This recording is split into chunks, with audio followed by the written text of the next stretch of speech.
محبت کے روپ ایپیسوڈ 1۔ یہ قصہ برصغیر کے بٹوارے سے چند برس قبل کا ہے۔ ان دنوں ہمارے دادا بمبئی سے کراچی آ کر آباد ہو چکے تھے۔ وہ ایک تاجر تھے اور تجارت ہی کے سلسلے میں بمبئی سے یہاں آتے جاتے رہتے تھے۔ بعد میں یہاں مستقل سکونت اختیار کر لی۔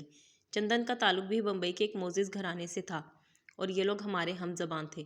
گجراتی ان کی مادری زبان تھی۔ چندن کے دادا نے بھی کراچی کا شہر کا انتخاب بغرض تجارت کیا تھا، لہٰذا ہمارے بزرگوں کا آپس میں گہرا دوستانہ تھا۔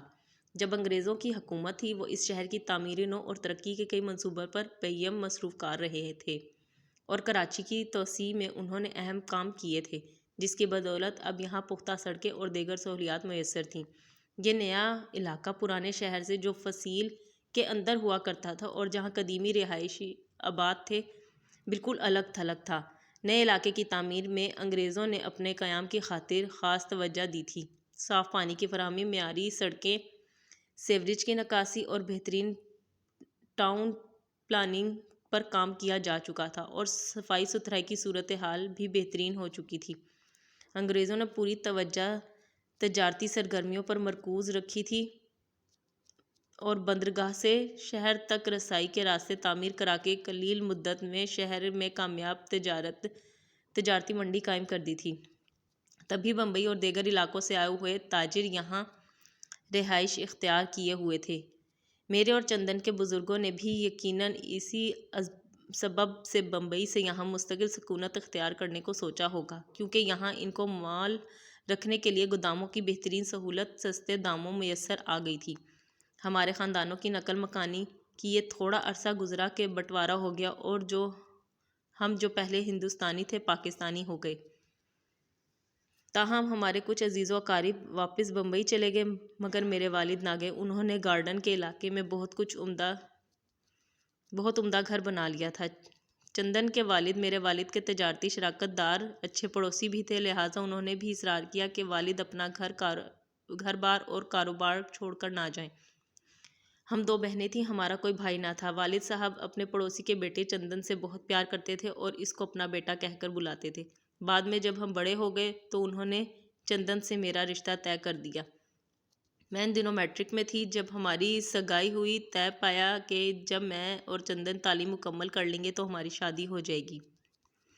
میں تو چندن سے منگنی کے بندھن میں بندھ جانے سے خوش تھی، مگر اس کے دل کا حال نہ جانتی تھی، کیونکہ ان دنوں منگنی کے بعد لڑکے اور لڑکی کے آپس میں آزادانہ میل جول کا رواج نہیں تھا۔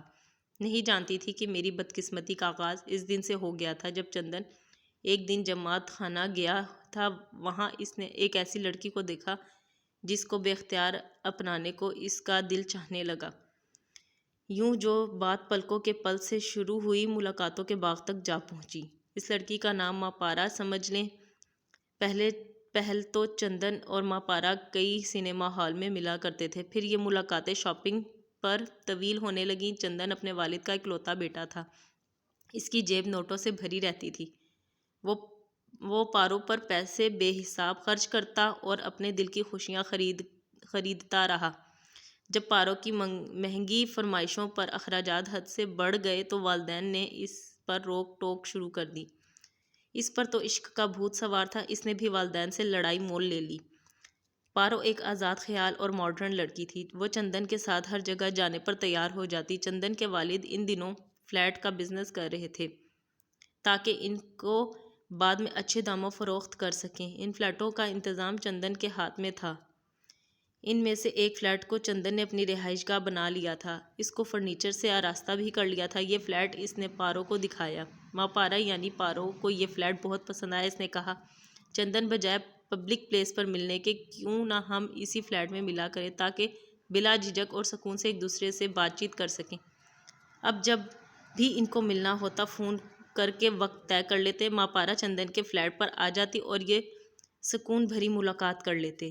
اس شام پارو کی سہیلی کے گھر پارٹی تھی، وہ وہاں مدعو تھی۔ وہ شام کو آئی۔ اس نے چندن کو فون کیا کہ فلیٹ پر آؤ، میں آ رہی ہوں۔ وہاں دونوں پہنچے۔ باتیں کرتے کرتے وقت کا احساس نہ ہوا اور تب رات ہو گئی۔ تب وہ گھبرائی اور کہنے لگی، رات کے 11 بج رہے ہیں۔ اچھا، اب میں ایسا کرتی ہوں کہ اپنی سہیلی پارو کو فون کر دیتی ہوں کہ اگر میرے گھر سے فون آئے تو کہہ دے کہ میں اس کے گھر رات رہ گئی تھی۔